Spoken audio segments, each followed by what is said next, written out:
For coming. We're so pleased to see so many people here this evening.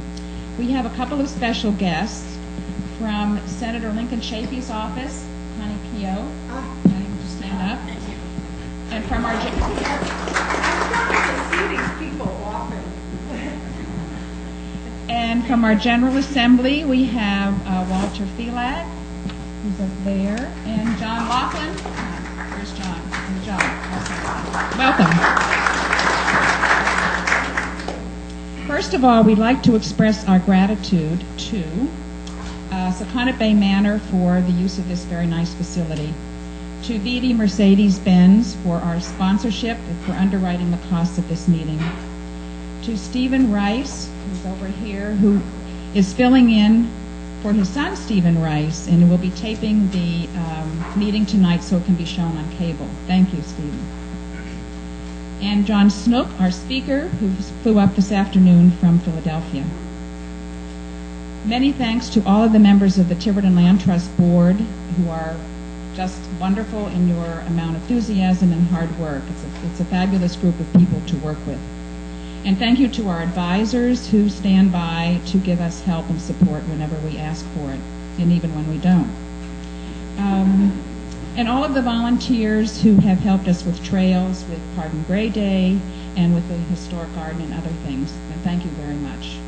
Of course, thank you to all of our members and donors. Without you, the Land Trust wouldn't be possible. And last but not least, very special thanks to Laura Epke, stand up, Laura, and Barbara Martin, who have put this whole evening together. Laura is doing the slides which she created, the programs, the annual meeting report, all of logistics. Thank you so much, Barbara and Laura.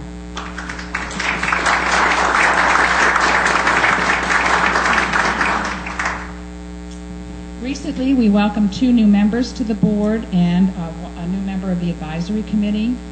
We are welcoming Nancy Weinstein, who's in the front here, and Linda LaCroix. And Mary Whaley has moved from the board to the advisory committee. And Mary, we owe you a very special debt of gratitude for all of your hard work on the board ever since the board began. So, thank you.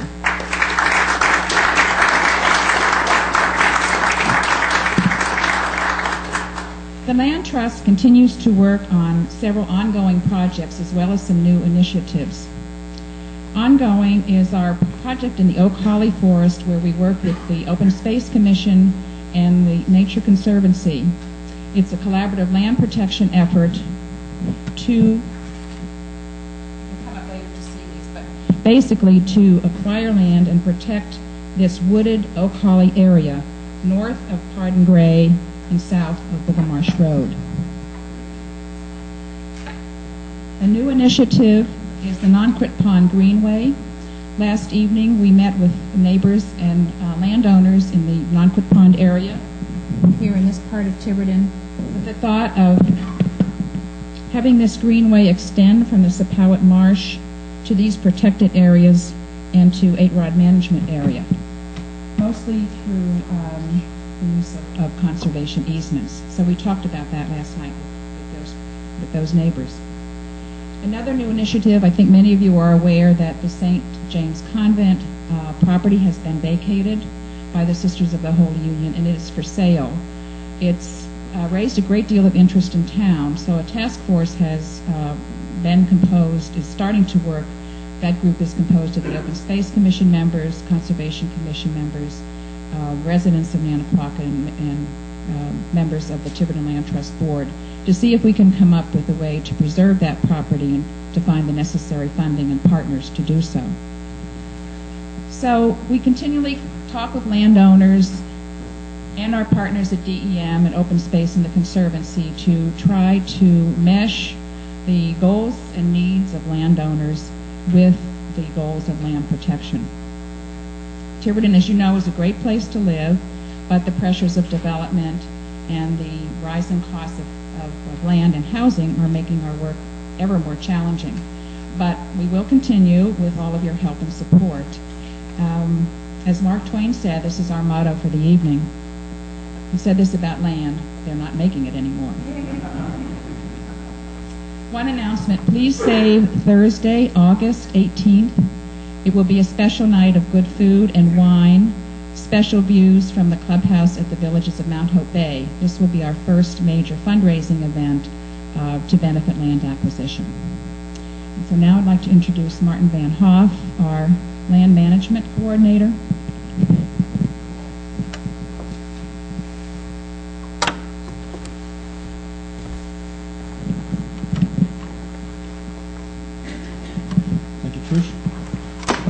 This is really a series of thank yous, and the Tiverton, this year, the Tiverton Garden Club took the lead in installing a demonstration 18th century garden to the north and west of the kiosk. Thanks need to go to Carolyn Winter for the design, and to Martha Hutchinson for her dogged determination, along with many others that bore the fruit of a beautiful garden for the education and pleasure of visitors to Pardon Ray. This garden will be on the Garden Club tour. That'll be next July 18th. We also owe a special thanks to Billy Hathaway for his expertise and guidance in doing the job right. Also thanks to Tiger Pelletier for the donation of the fencing that you'll see around the garden and the labor to install it. Also, Jim Spears and his crew of volunteers have kept busy with the trails, and excuse me, I'll drop those. Last year, Jim and the Open Space Commission and his gang got a parking area done. This was the year before, just mentioned again, and it is at the opposite the TV tower on Lafayette Road. And the trails come into that and also connect with Weedemo Woods. The Land Trust, in coordination with the Open Space Commission, and I really should say the Open Space Commission did most of this because Jim Plunkett spearheaded the production of a new trail map that encompasses both Weedemo Woods and Pardon Ray trails in the wooded areas there. And also, the Land Trust has produced a new brochure that tell you a little bit about us and how the Land Trust works. It also has a little thing asking for money in there, too. I'd also like to extend thanks to Ray Lundgren for his persistence in getting electricity connected to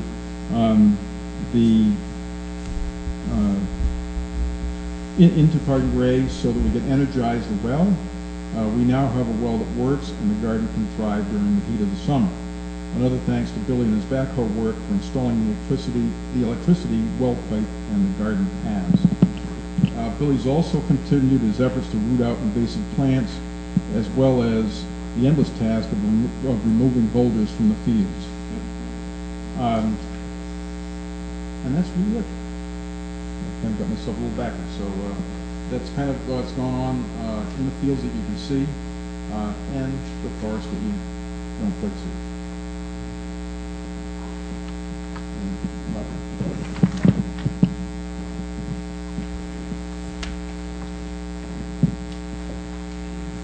Thank you, Martin. So a little drier topic, money. So I'll go over a financial summary for last year, talk a little bit about income and expenses on the next two slides. We have no pictures, but some nice colors and some charts. So we had a good net income for the year, a little under $23,000, which is very good.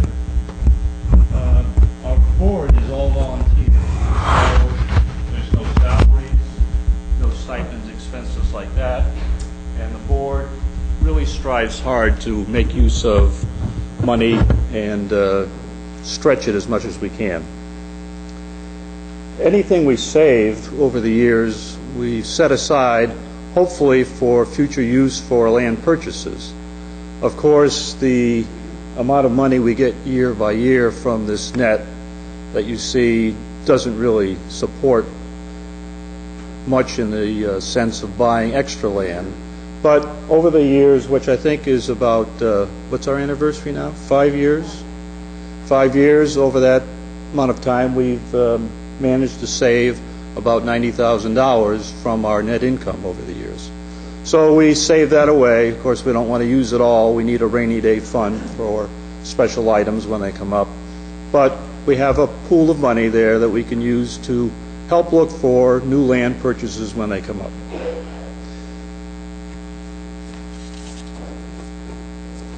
Now for expenses for the year, broken down in the chart, over to the top right, office and operations, that's our general expenses for the year, which is fairly low, 15%.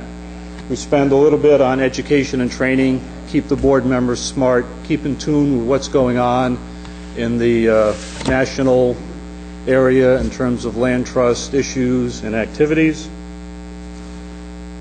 Public outreach is doing things like this: annual meeting, newsletters, annual reports.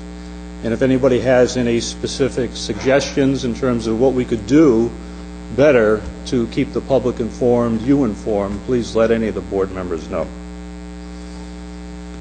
The left two items is pretty much in tune with property management and property maintenance. And as Martin talked just a little while ago, property management covered things like the well and the electricity and the garden that was put in at Pardon Gray. And property acquisition is primarily dealing with attorney's fees, appraisal costs, as we look for new land potentially to purchase, to preserve as open space for us. And so you see a little over 50% is spent on property acquisition management, and we try to keep the right side as low as possible in terms of our operating costs. In terms of income, the right three items there, restricted funds, memberships, and donations, account for almost 80% of our income as normal operating expenses. And so these all come from you. Membership, individuals in the community, a few companies and offices, but primarily from individuals. And special events are things like Pardon Gray Day, and that's where a lot of our companies and industries provide sponsorships for those special events. So those are our primary income items. In terms of restricted funds, those are items that people give restricted to a certain area, for example, land acquisition. So if people want to restrict some funds, the board will look at that and see if we can accept that. Now, we have to be a little careful because you can't restrict a certain donation to a very specific activity. The IRS doesn't like that. You can't be too specific. But generally speaking, that's what the restricted funds are for. The membership and sponsor list is in the annual report that's available on the back tables. So that would identify all our memberships, and Laura keeps that. And I think that membership includes the past 2 years primarily. And of course, those memberships and you individuals are, as Trish said earlier, are really the reason that we can provide the support we do and continue to look for land that we can preserve for Tiverton. So that's all I have. Any questions? Okay, thank you. David Girton now will talk about development. Thank you, Roger. I'm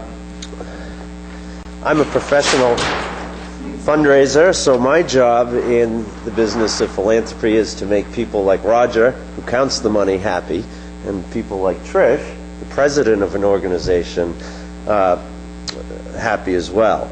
The backbone of the Tiverton Land Trust's success in preserving land and communicating the conservation need is through its membership. Today, the Land Trust benefits from 320 active members.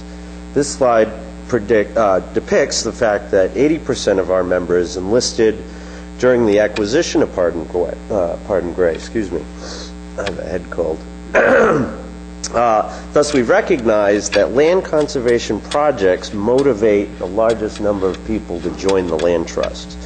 Another 20% have signed up as members since Pardon Gray was saved. Again, a strong, loyal, and growing membership is the foundation to our success. And we must be prepared for future acquisitions now. Thus, in anticipation of some important projects in the near future, we need to increase our membership in recognizing Pardon Gray's 5-year anniversary, a 230-acre tract that obviously is our signature conservation project.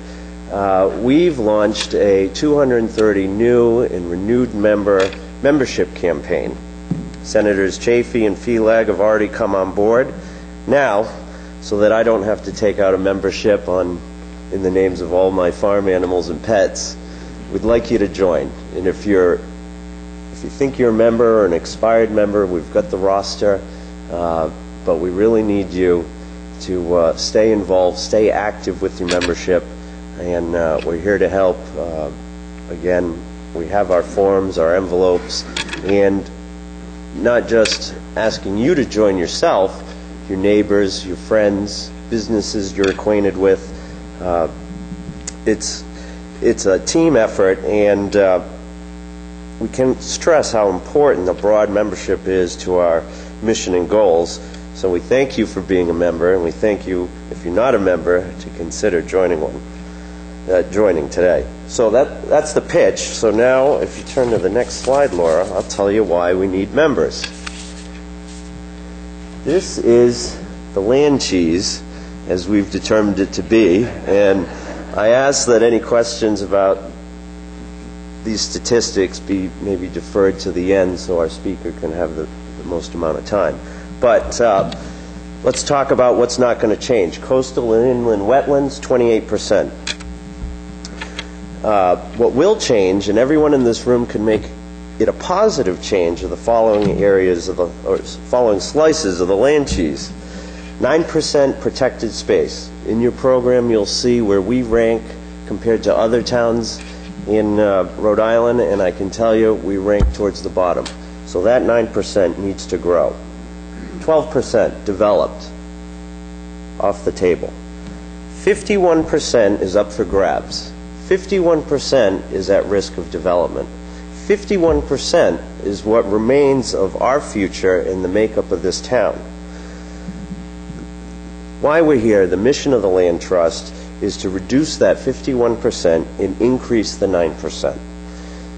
That's what we're all here to do, and we really need your help. And of course, as Trish has stated and Mark Twain made famous, buy land, they're not making it anymore. Thus, wouldn't it be exciting if we could double the amount of protected land, 9%, to 18%. What that equates to is 1,650 acres conserved today, and hopefully in as the nearest future possible, turn that to 3,300 acres. Thank you very much.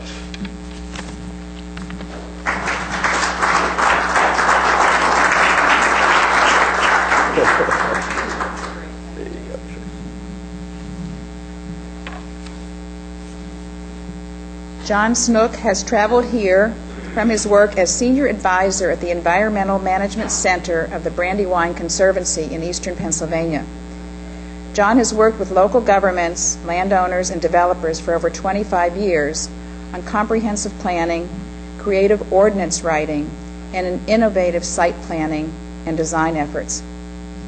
John was a speaker at the National Land Trust Alliance rally that was held in Providence in October. And Laura came away from the session that John spoke at so enthused about John's message that we agreed that Laura should invite John to come here tonight to speak at the annual meeting. And thank you to John for accepting the invitation.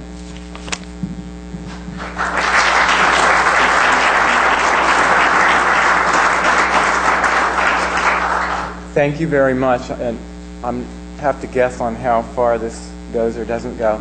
I was delighted to come up. I've had a wonderful time in Providence back in the fall, and also a few years ago I was in Providence for the National Trust for Historic Preservation annual conference, and found the small scale of Rhode Island to be delightful.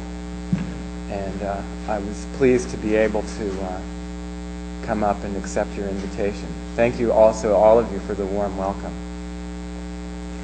I'm going to move forward so I can control the... am I going to create a problem doing that? So I can control the slides. Okay, I can also hold it closer. It's hard to tell.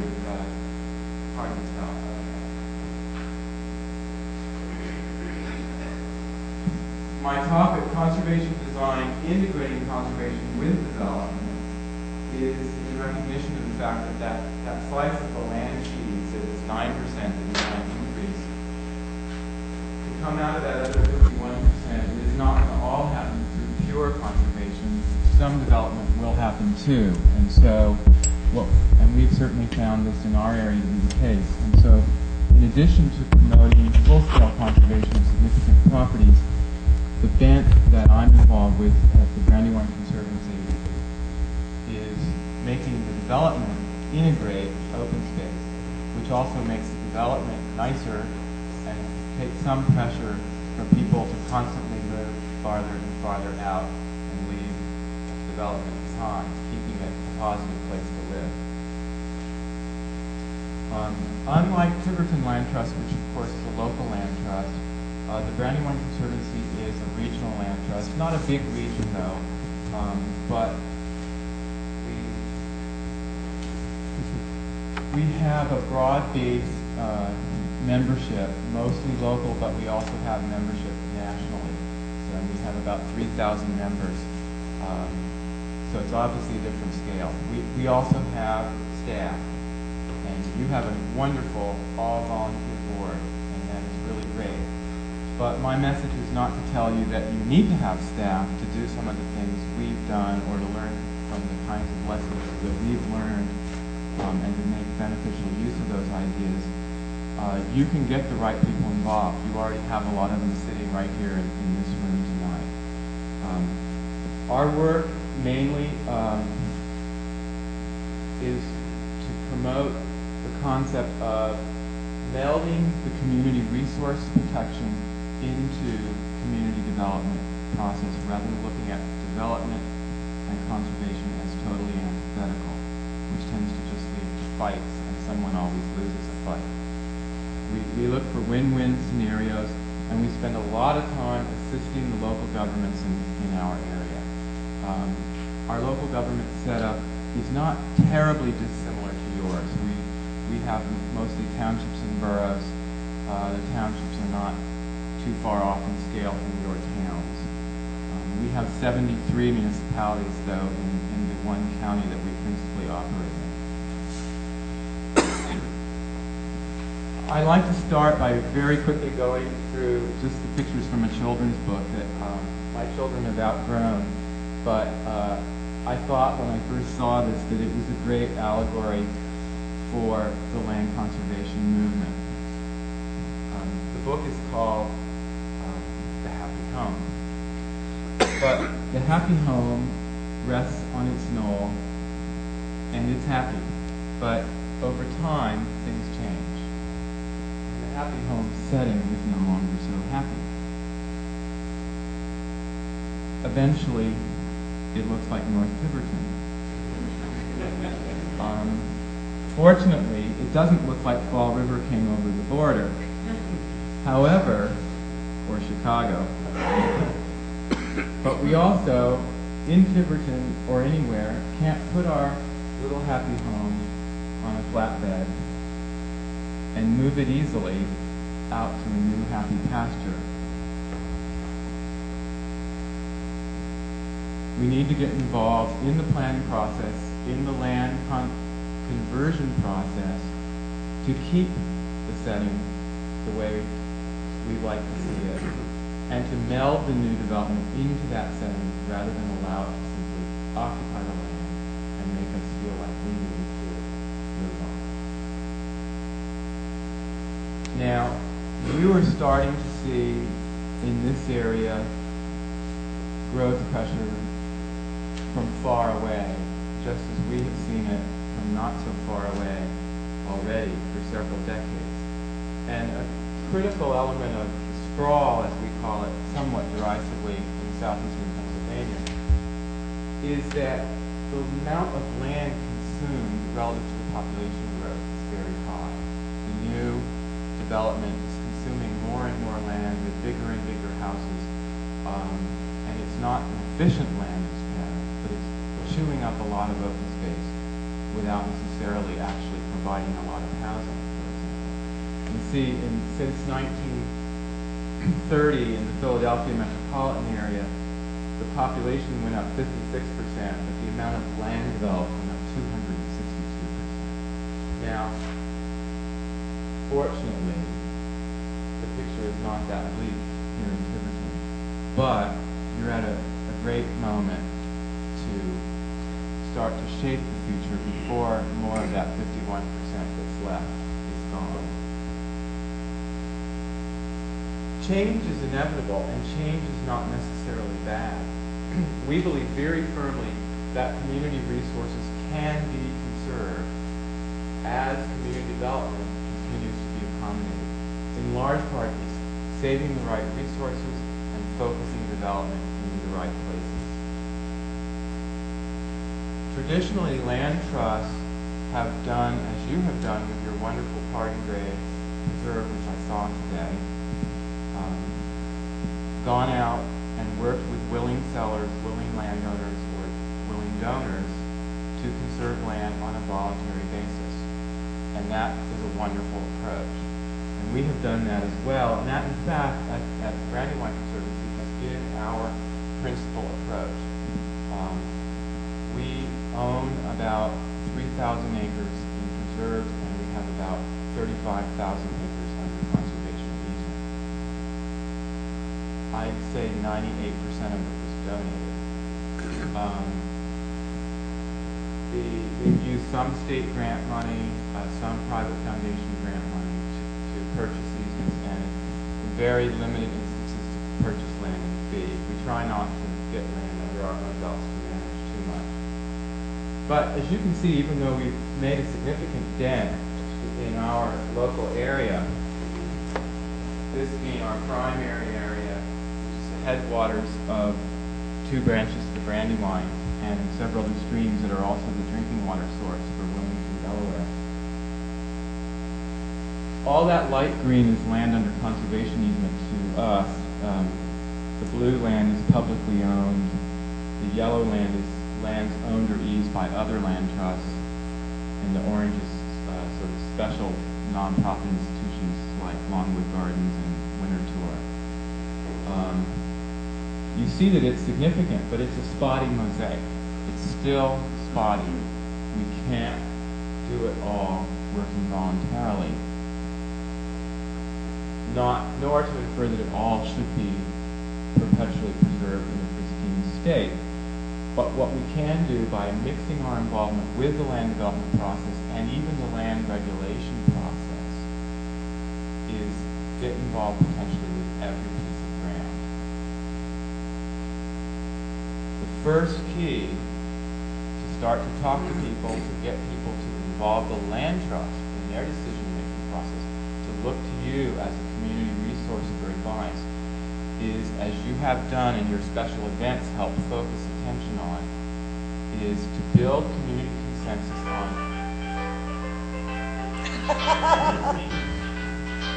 what are the critical resources.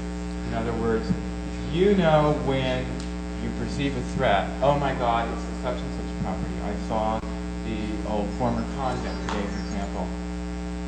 As long as it was a convent, probably no one thought much of it as being a community resource. But when there's a threat for its conversion, it is a community resource. So one of the first things, and it's a continuing process the land trust will do, is to build community consensus on what are the key resources. You will find that your local officials and even the development community over time actually share a lot of your views. You can also get yourselves involved, and I understand one of your board members is a member of the planning town planning committee in promoting and helping to renew the comprehensive planning efforts, and ultimately to promote effective local regulation. All properties are affected by land use regulation.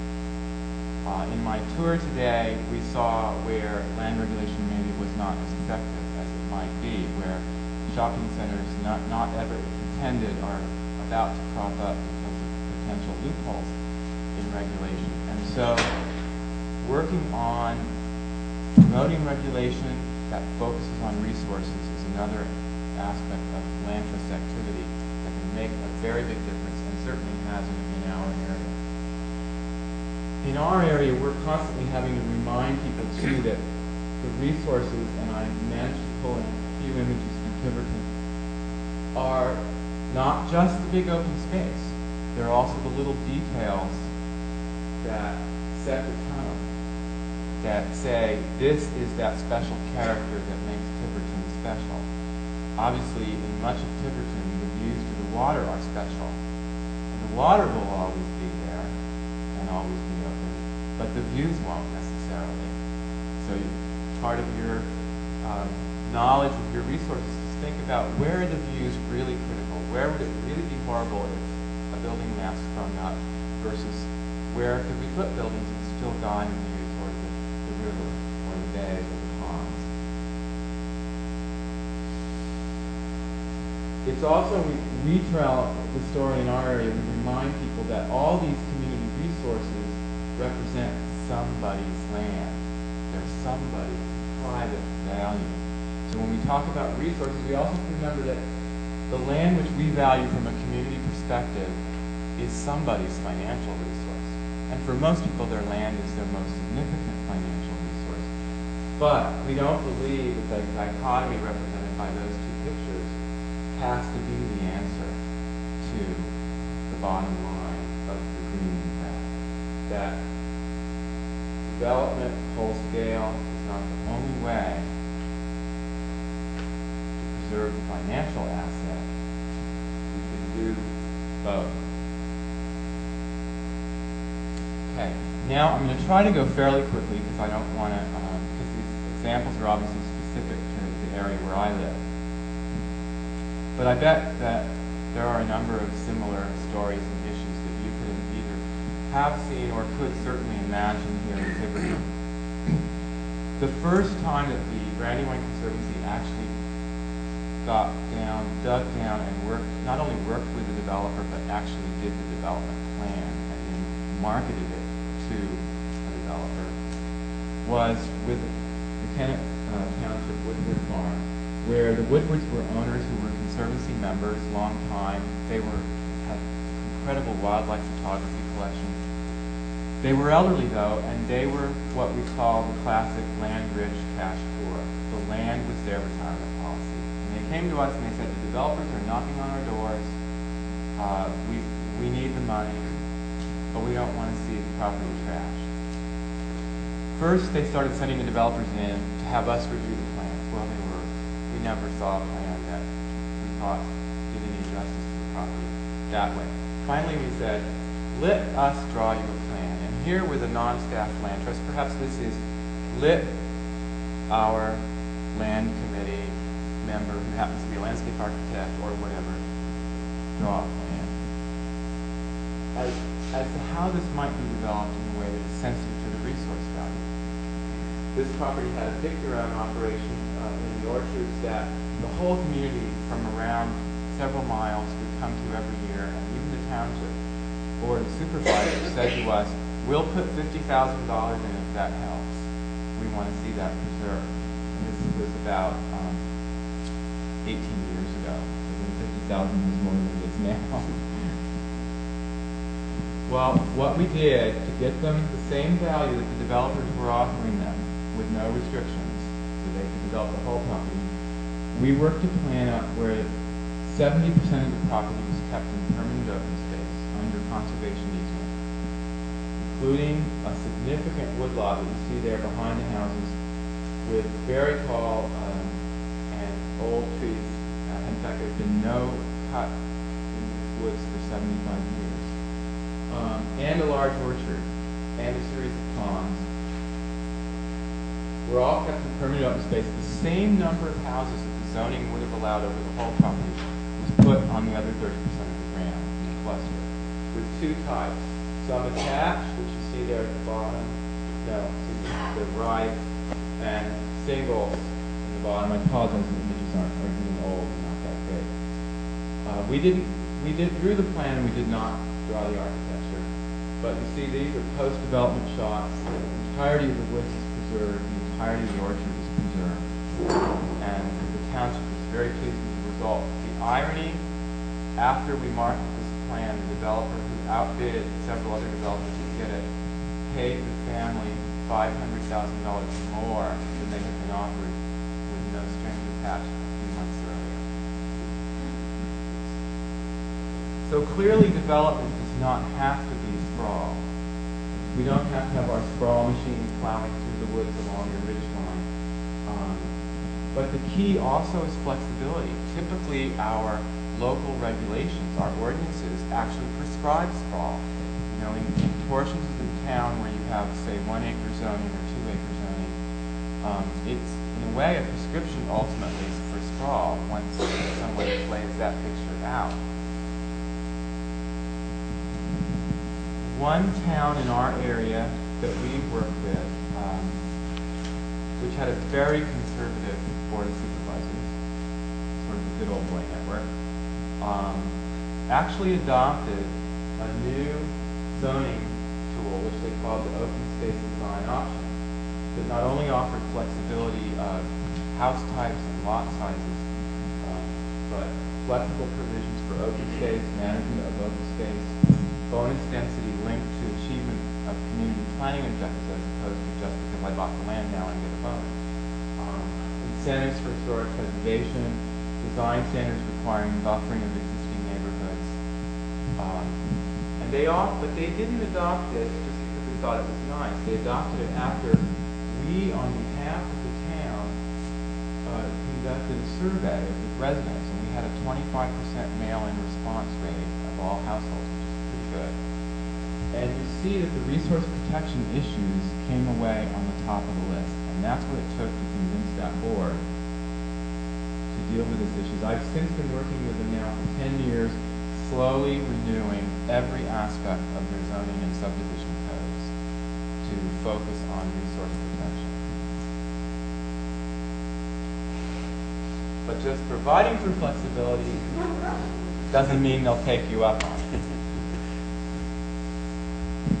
And in fact, the first plan to come in under West Brandywine's new open space option, which indeed he got a bonus density, 35% more units, preserved the houses up over the crest of the land, out of the public view, away from the historic landscape down there in the orange area at the bottom, away from the wooded wetlands on the right and the left. Problem. The subdivision ordinance prescribed stormwater management standards, which resulted in the entirety of that lower yellow area in view being impounded behind the Great Wall of China in order to meet the mathematical standards of the ordinance. The ordinance had never been tailored for a situation where there was a lot of open space that could naturally deal with stormwater management. And so this community quickly realized our job's not done. We have to look at those design standards too, or we're still not going to get what we want. One township I work with, many of you may have heard of the Westtown School. It's a fairly famous Quaker school outside of Philadelphia, and the township it's in, it's called Westtown, recently adopted a new design process into their zoning and subdivision ordinances called the four-step conservation design process. And it actually simply forces the developer, not necessarily to really do this, because they don't necessarily do it this way, but it forces him to at least think about his application in reverse of the typical, what I call planning by math. It's 1 acre lots, tells the engineer, have the computer make as many 1 acre lots fit as possible. Instead, this process says, no, delineate the open space first. The development is the residual, not the open space. And so this process looks at the land and designates appropriate development zones based on the resource sensitivity before they even draw the first house lot on. Ideally, the houses are drawn next, then the streets, trails, infrastructure, and finally the lot lines are really drawn in as an answer to the question of who should manage what land now that we've located the house sites and the infrastructure. Typically, the developer won't necessarily really do it this way, but if he's required by the code to demonstrate that he has done this process, it's going to affect the way this design, in fact, occurs. There's a long-time precedent for setting open space up as the first priority in development, and that's the golf course development. No golf course developer puts the houses down first and uses the residual for the golf holes, because they got to be a certain way to create a desirable play. So the golf course is always first. The house is the residual. Well, let's do more golf course development. Just forget the golf course. Haven't opened that.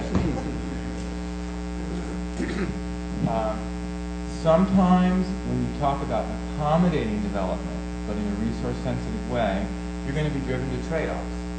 Because as long as there's some development, there's some property that, in many people's minds, maybe really shouldn't be developed, and maybe that should be a focus for an effort like you did with Park and Rec.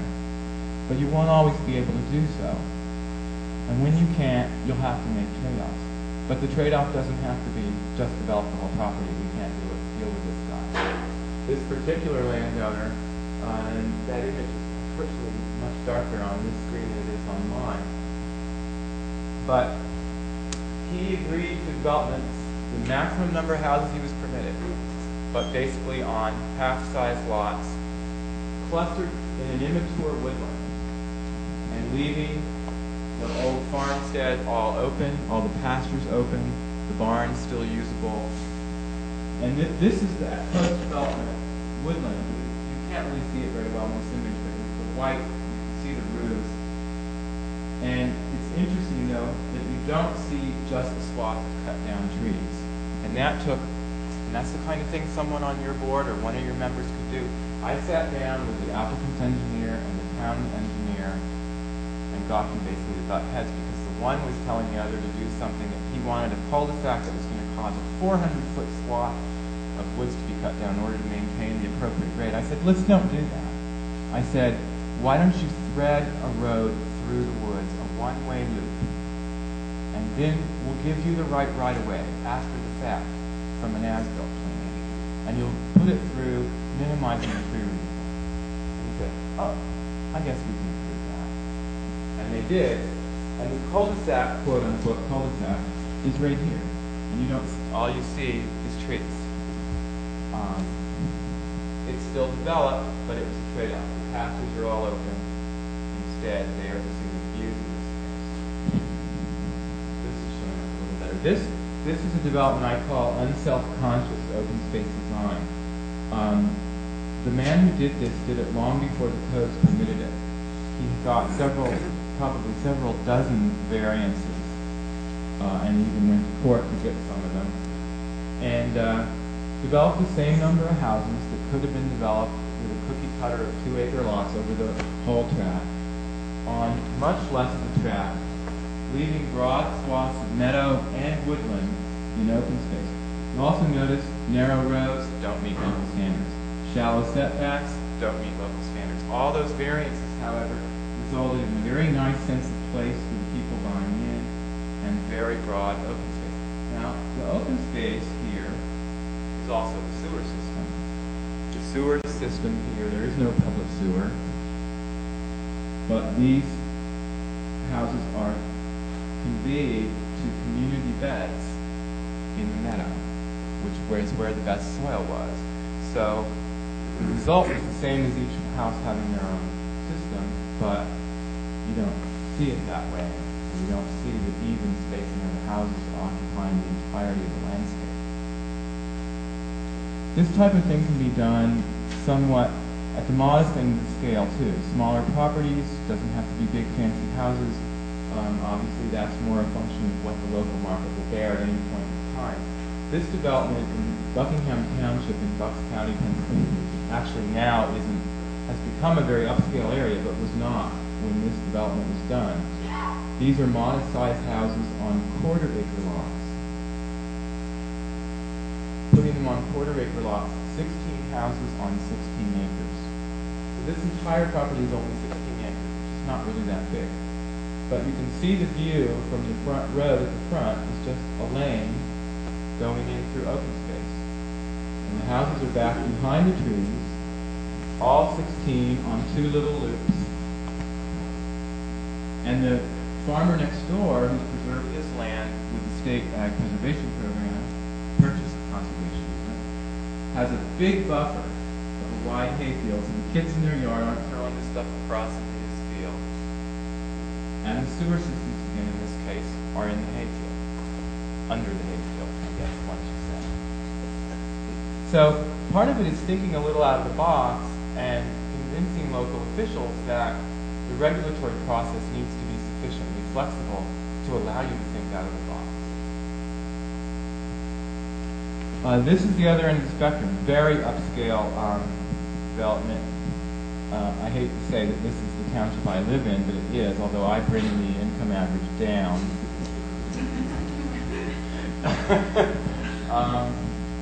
And that is not my house. But this is a property actually on the edge of a National Register Historic District that was up for grabs, and the gentleman who owned it came in to a planning commission meeting. I happened to be sitting in the audience. I was actually there for a different agenda item. And he came in with this plan drawn on a piece of yellow paper of 16 lots on 60 acres in a 3-acre zoning district. Not exactly a cookie cutter, a little bit of oddity here and there. One gratuitously denoted open space where the old farm dump site was. Nobody wanted that in their yard. But you can imagine each one of these lots smack in the middle is faux chateau.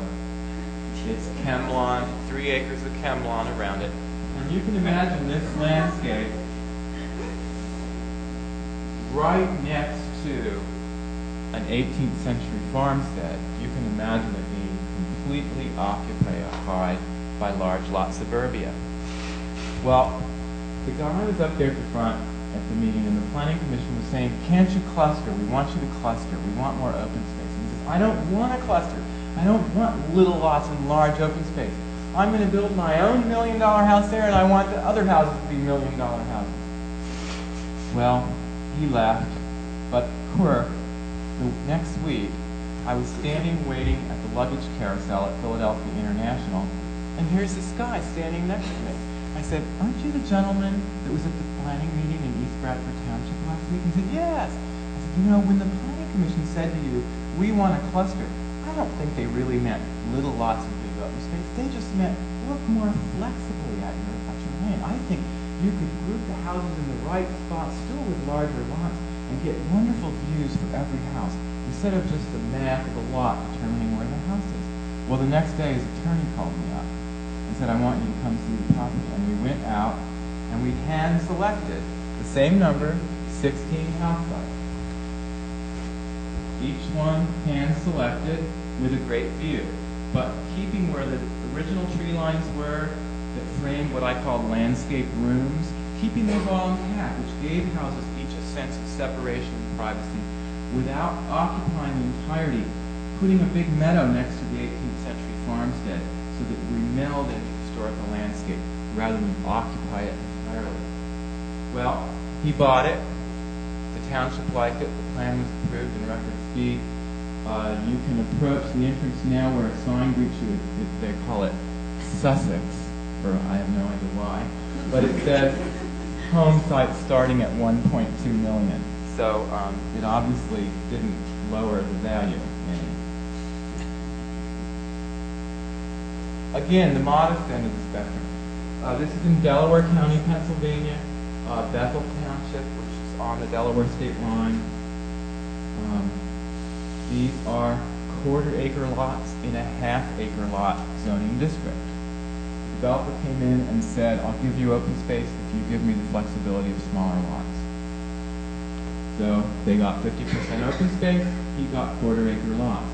He did an interesting thing though. He put his new road right along an old tree line, and it looks like the road has been there for a long time, even though this is a brand new development.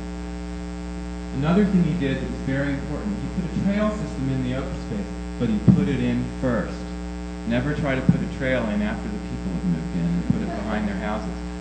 However, with the trail and the little play area there, these houses all sold first and with a lot premium.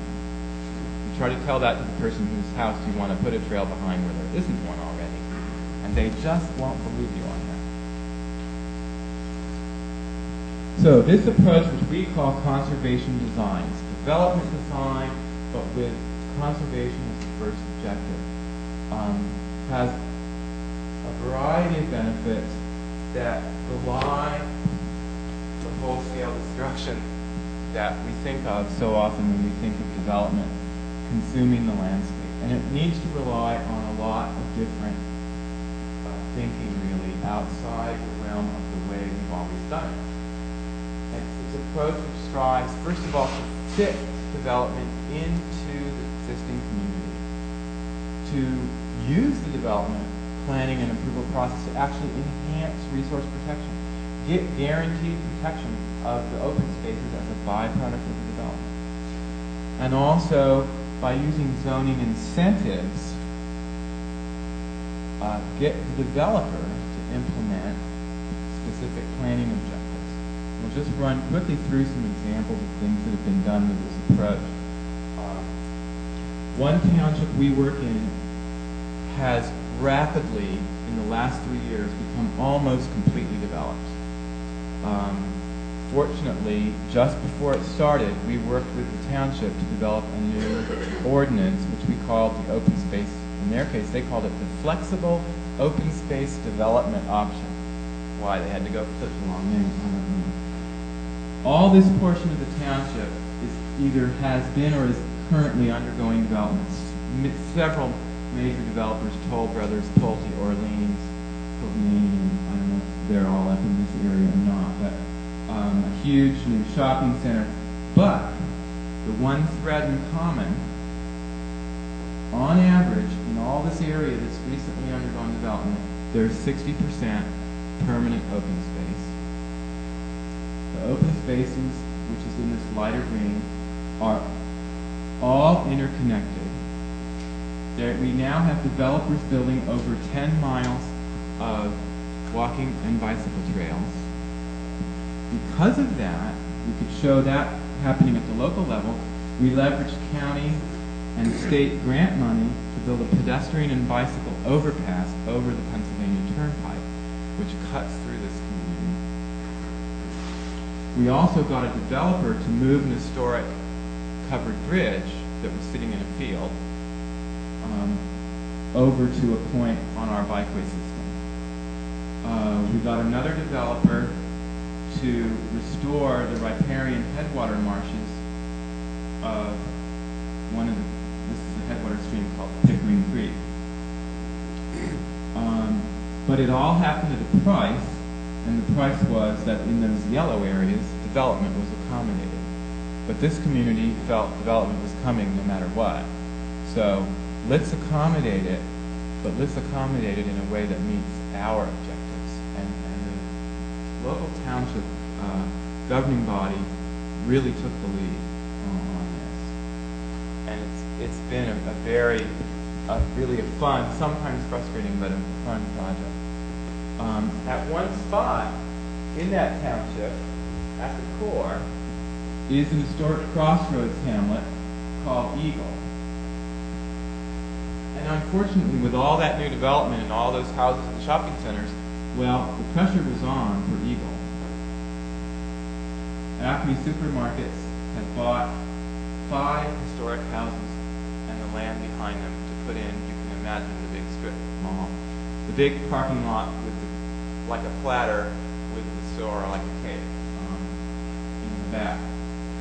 CBS had bought 2 historic properties across the street, right at the core of the village where the Eagle Tavern has sat since 1797.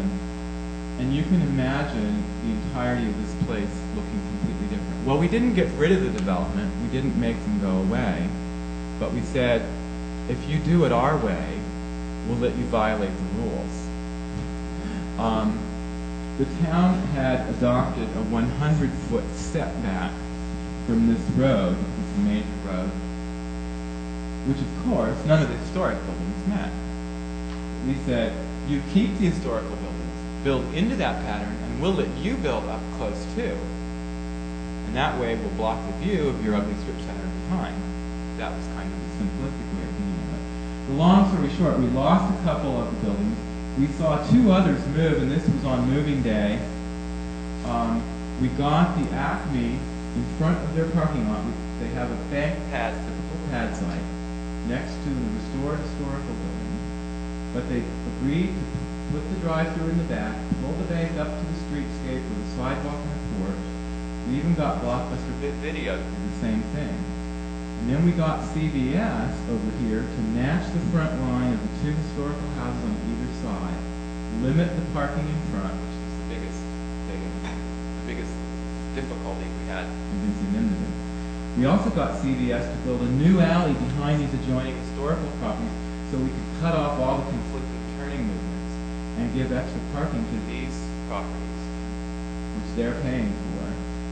And then their big 11,800 square foot box, we got them to divide, this is just one end, but into three discrete architectural units along both visible facades, so it looks like a series of attached buildings.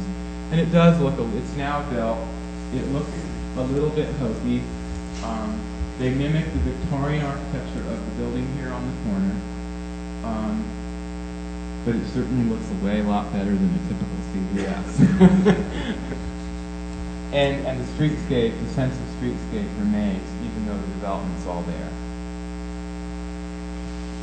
We also in our area push very strongly for the conservation design approach to accommodate stormwater, treating it as a resource. Get the water back into the groundwater, infiltrate, use meadows, use a berm that can be double as a trail. It looks like that's an invisible stormwater basin. And get rid of the hole in the ground, the bottom craters, as my wife calls them. We try to use this approach to get approvals, and we did this the first time by writing a local governing body and saying, you're about to approve a development plan. We wondered if you might be interested in this is the kind of thing you all could do. We would like to suggest the following conditions of approval, respectfully. And their attorney, who writes all their approvals up, says, hey, this is great stuff. And he just incorporated in all our suggestions right straight away. And ultimately, the board said, sure, fine. Well, included in that, our suggestions was that a condition of approval in the case of this plan was the developer was going to reforest an entire mile of a riparian stream corridor along this stream called Broad Run, which, in fact, this is about a 6-mile long stream. The entirety of it is wooded except this 1 mile. And here comes this big property in for a big golf course development. And we got them to preserve 300 out of the 450 acres. It's all under conservation easement except for where the houses are. And the entirety of the riparian corridor has an active reforestation program in those little so-called deer-proof tubes. We'll see. And again, at the scale of commercial development, these same principles can be employed. In our area, the big energy provider, Pico Energy, used to be Philadelphia Electric Company. It's now Exelon.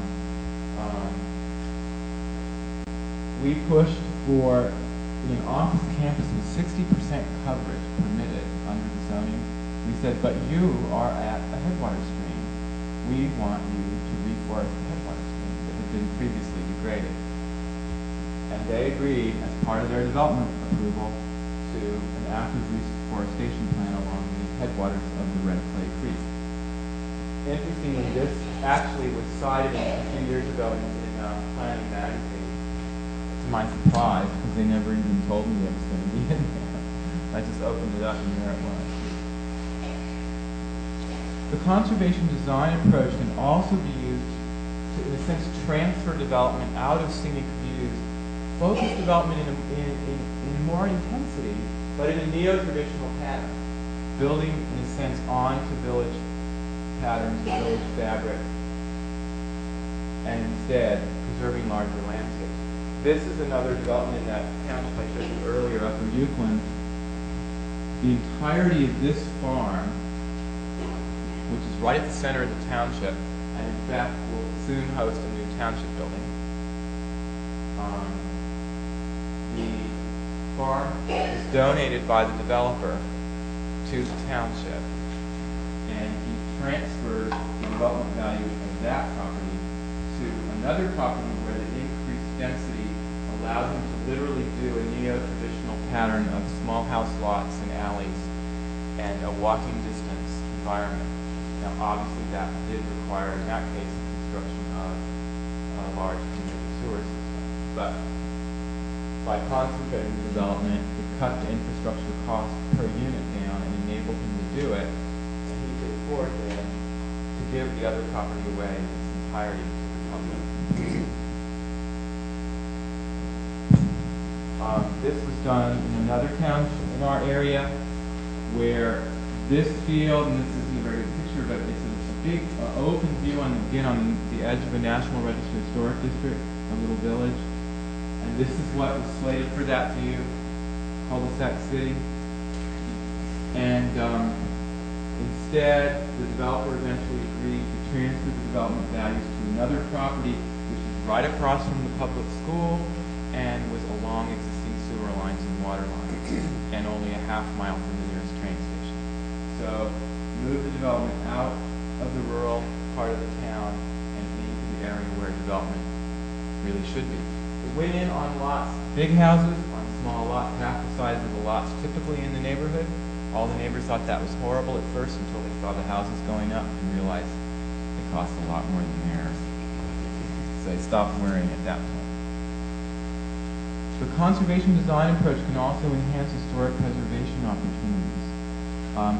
Historic preservation is an interesting resource issue because most resources, the best way to protect them is to leave them alone. If you leave historic buildings alone, you won't protect them. The best way to protect historic buildings is to promote their viable economic reuse. When this is veering towards this, you'd really rather it become this. And these are actual before and after pictures. And one of the things I've done where I've assisted local towns in writing new zoning language is actually write in what I call the free unit bonus for historic buildings.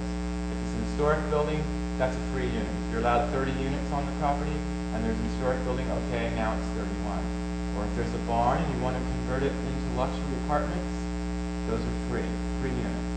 Why? Because otherwise it's often much cheaper to put the new vinyl box up than to restore that old stone spring house or barn or whatever. So this approach and then melding that into the open space pattern to preserve the setting of the historic resource can enhance historic preservation. Even again at the small scale, this is a little infill development in Westchester Borough in Pennsylvania. Westchester is the county seat of Chester County and is the town I live on the edge of. This was a beautiful historic property called Mayfield, a Greek Revival mansion built in 1851. It was only on about 10 acres. And the developer came in with a plan initially. He said, well, all I can do is tear down the mansion and plop 10 little lots down under your zoning code. And finally he said, or I can do something more interesting.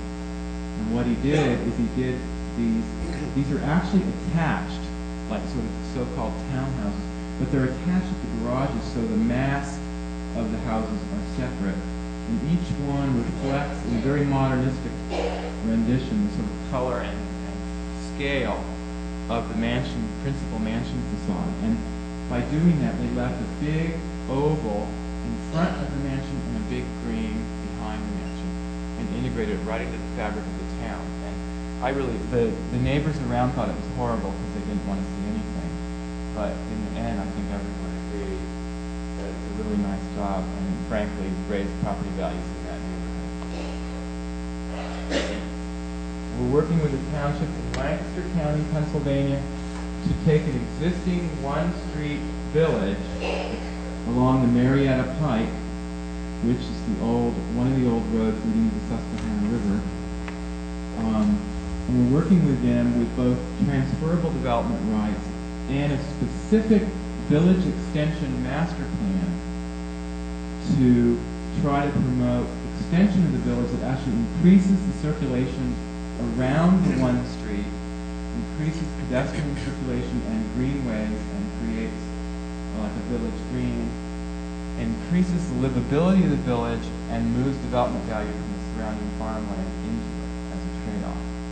It's obviously very complicated, and we felt in this case, and the town agreed, they actually needed to plan out what it was to be like, so that when the property owner came along and could say, here's what the vision is for your property, and to try to provide a sense of catalyst for them to do it.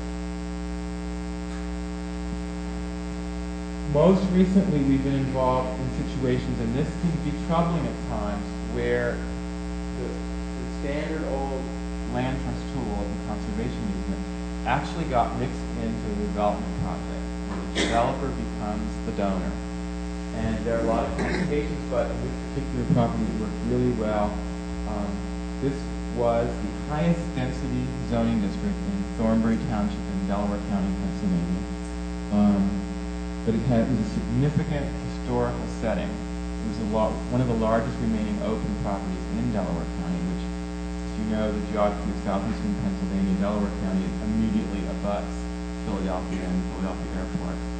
And it's very built up.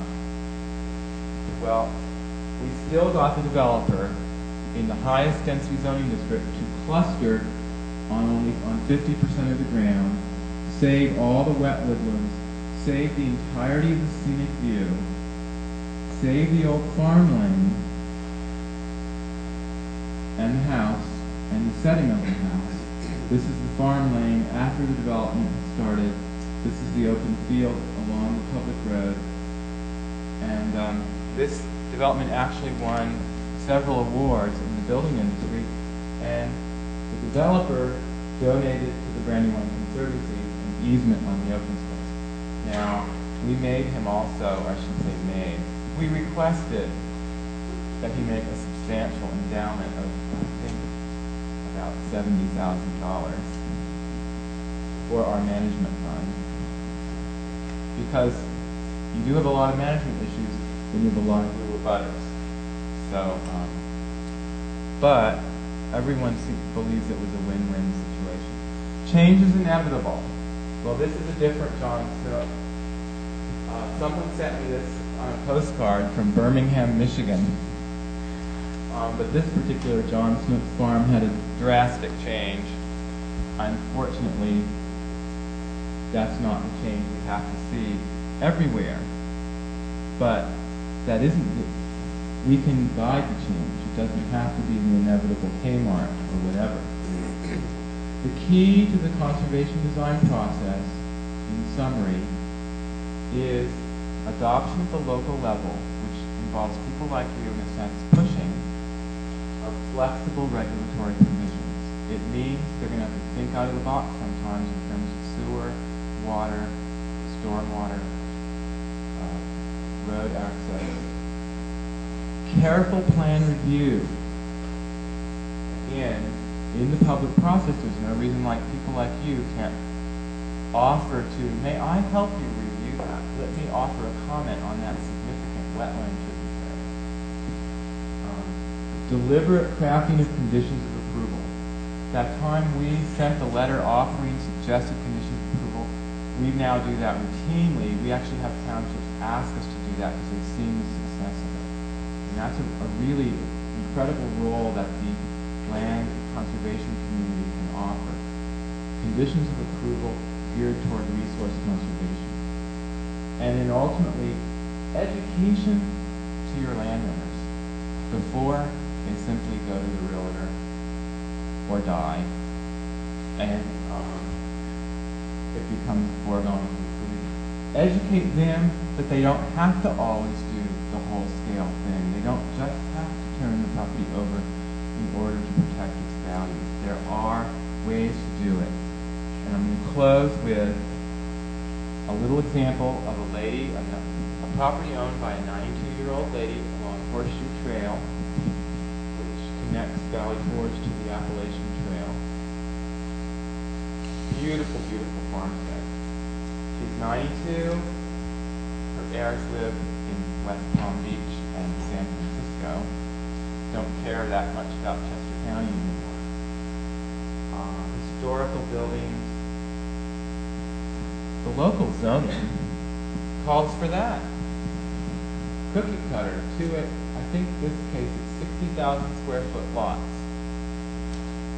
Isn't that lovely? She agreed that is not the legacy she wants to see for her historical farmstead on Horseshoe Trail. We said, you know what? You don't have to do that. Let's look at the resources first. Let's look at the prime farm soils. Let's look at the riparian quarters and the significant woodlots, the historical building complex. Let's design around that. Let's maintain value where it exists. Keep that farmstead as a valuable piece of land with open land around it. Maybe adjacent to it, create very specially selected home sites and estate lots where people who will pay to enjoy that landscape. Let's instill the entire plan with a donated conservation easement, but one which limits the total development to less than half of what was permitted under the zoning, but makes that entirety of that half very, very nice and therefore very, very marketable. And so we showed actually a single loaded road intentionally with little loop greens for kids to play in, and then small individual lots, a meadow buffer to the public road, all the houses having open space views. She agreed that this was a much more attractive picture, and we were able to show her that the financial bottom line ultimately was not that much different from just turning it loose to the cookie cutter. In fact, she engaged the developer, but she instructed that developer as a condition of her agreement that he had to work with us to develop a plan for the property. That was the most interesting phone call I ever got.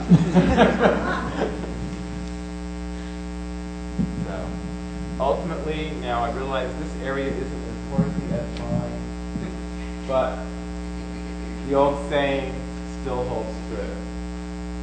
We can't just wait for conservation to happen. We've got to all get involved in making it happen and making it be integrated, because Tiverton is just in too great a location to continue to be ignored, and obviously has not been ignored by any of you. My little wise barn owl says, be involved and be opportunistic. Look for ways, case by case, to make it work. Thank you very much.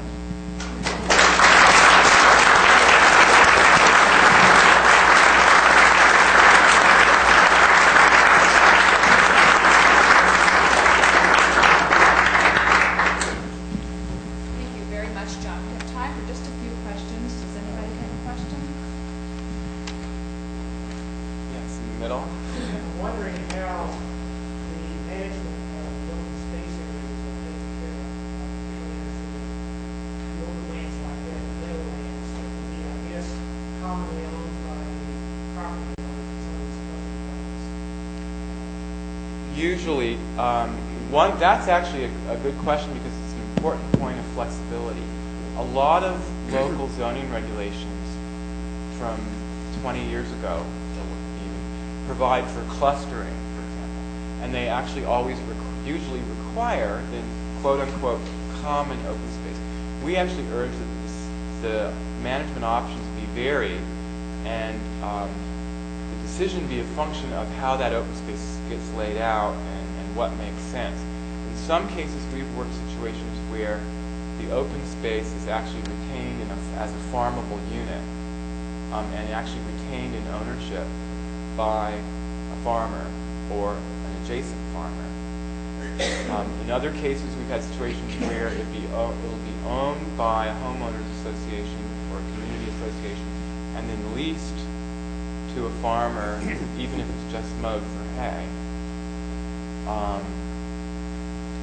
In other cases, it's a cost, but then we try to prescribe what we call sort of more naturalized management, where it's just a meadow with one seasonal meadow cut designed to disperse the seeds as best as possible and not to stir up the nesting birds when they're nesting.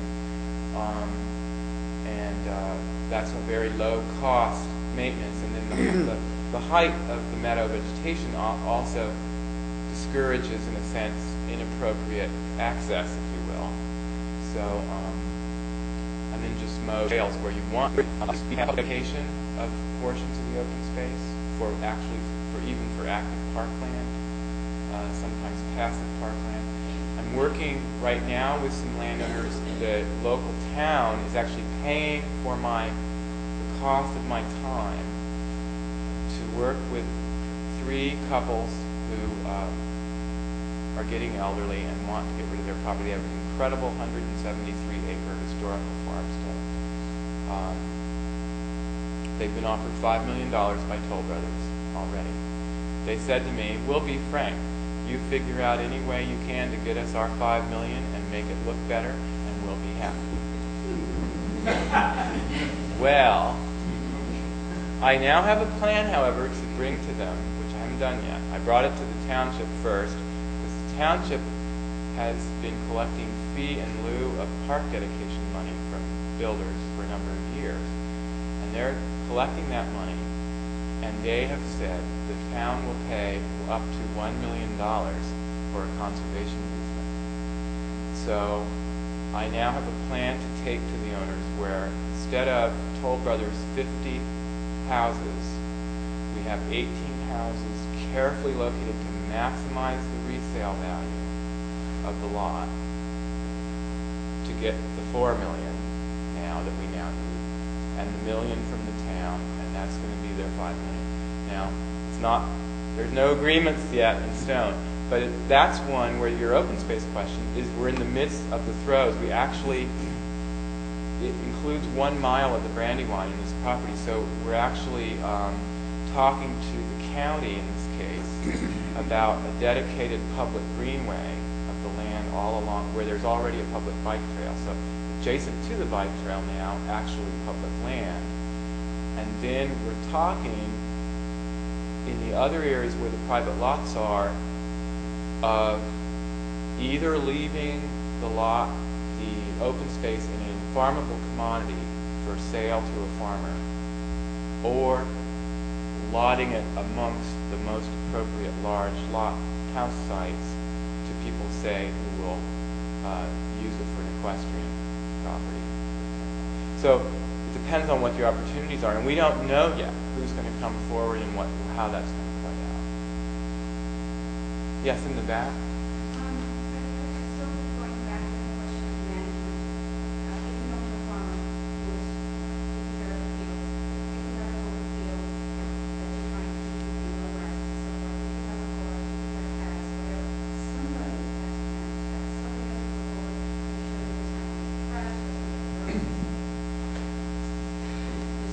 Absolutely. And also people living around is going to start taking for granted, unless they are living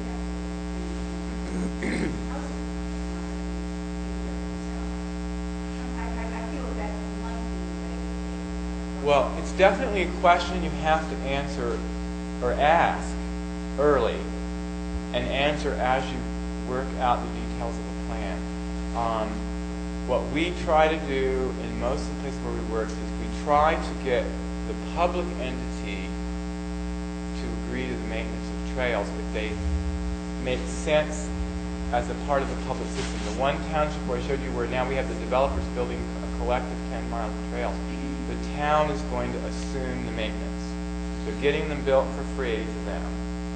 The they're going to assume the maintenance. Other cases where it's, say, a loop internally within, it doesn't really connect to anything else, then you want to build right up front. Build that into the homeowners association language and build in the guarantees for how it's going to get funded. We do deal on where we've taken conservation easements. We don't do any active land management except on the land we own, but we get involved monitoring our easements. We find situations where someone assumed the open space was theirs and mowed their little gallery forest and put their swing set into the easement area. And we have to, tell those landowners, and we've only actually gone to court 3 times, and we have over 300 separate conservation easements. So, yes, in the back. I think it's sometimes more complicated than that. You certainly can get urban people who live in the country to take care of trails, but taking care of fields is a much more complicated business. Absolutely. An acre is $150. It has to be done every 5 or 6 years. So that all the weeds, the local native weeds, are completed when you have a field of any kind of grass you want. It's useful in some farm, so that animals or horses can ingest. It really takes someone who knows more about flourish, and urban people tend not to know about flourish. You're right. And but you just said what is, in my mind, the best reason for people like you all to be involved in the process, to be offering that input, even if it's not a land trust project, but where, say, the town is considering a development and someone says, well, how about open space? The reminder that, hey, you got to figure out who's going to take on that management responsibility and how it's going to get paid for up front so that it will happen. We recently haven't seen any, I haven't seen any huge problems in the situations we've been involved with, but we have seen problems in the past before we realized that if you didn't anticipate them up front, you would suffer the results later. We had one developer, he loves to tell the story. He did not put into effect an open space management plan. A large development, about 200 homes, with probably 200 to 300 acres of open space, all owned in common. No management plan. As he was selling the houses, he just maintained it the way he felt. He mowed the open spaces and left the woods alone. As people moved in, they started to tell him what they wanted next to their properties. Well, when the first few came along, it wasn't so bad. One day he said to me, he hired someone to go out and mow. A lady came screaming out of her house and pounced herself down in front of the mower and said, "Don't mow down my wildflower meadow." So he said, "Okay, lady, I won't mow down your wildflower meadow." He went around and he started to turn around and go away. And the person in the next house came running out screaming and said, "Get rid of that ragweed! My child has terrible allergies." So he called the manager and said, "What do I do? She wants me to mow. She doesn't want me to mow." Or he was about to, but on his way back, he mowed over a beehive, and he ended up in the hospital. Well, this homeowner association came to us at the Conservancy now after the fact, when their membership 150 strong, and said, "Would you please prepare us a management plan?" We said, "What a wonderful idea," thinking you should have had one already. But we thought we'd be delighted. This is a new model. We do this, and now the other homeowner associations will see the light. Well, after about 2 meetings, we realized this is an impossible task, and we had to give up because the 150 homeowners could not agree at all. So the important bottom line is do it up front before they're there to argue about it. It doesn't mean it can't be dynamic and have a means to change decisions over time. And you should have fail-safe provisions. What happens when there's no farmer left at all? Okay, do you let it go wild? Do you let it revert back to forest naturally over time? Maybe. But you should think about what I call the fail-safe, too, the fail-safe management measures that will happen if all else fails. But those are extremely good questions and very important. And the key is think about it up front. Thank you, John. Thank you so much for coming. As a small token,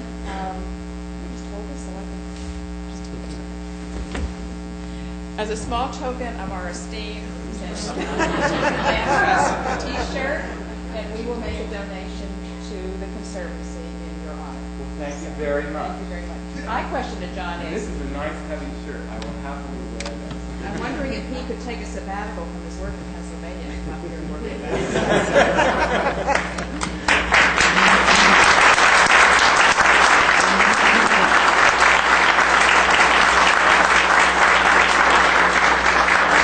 Now for our surprise.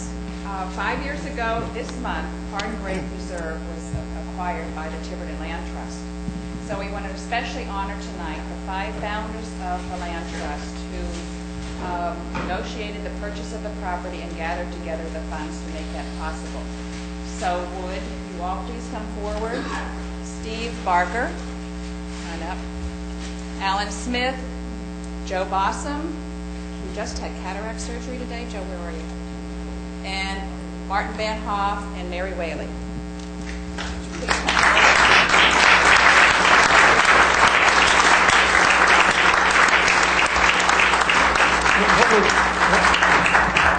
What we've tried to do, Laura, come up here and hold this out for me.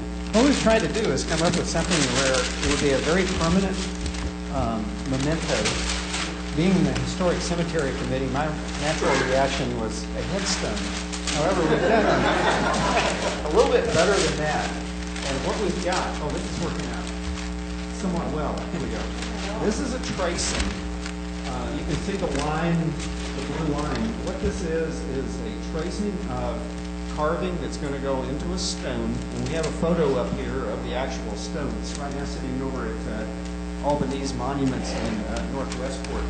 They're going to put the stone in somewhere near the kiosk, and it says several words. I think we need to, there's something, okay. Pardon Great Preserve. Protected forever. Tiverton Land Trust. Founders Steve Barker, Joe Bossum, Alan Smith, Martin Van Hoff, Mary Whaley, March 2000. So once the weather gets good enough to where we can actually get some of this done, that this stone is going to get carved. Actually, they use a sandblasting technique and put in place. And where's the photo? Yeah, well, it was up here.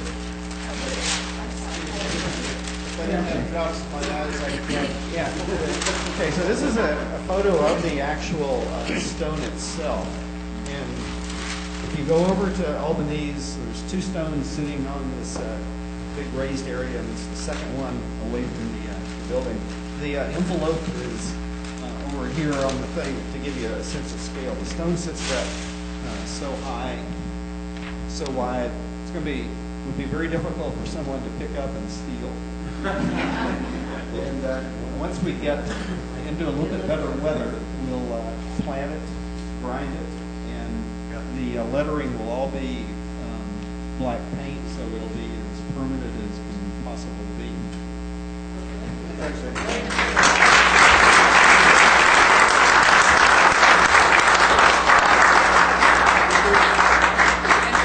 To celebrate our 5th anniversary, Barbara's lighting the candles on a cake, so please all stay and have some cake. And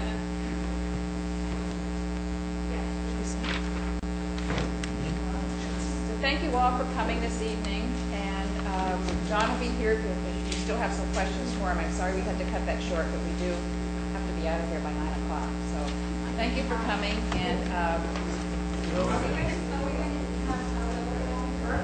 Anniversary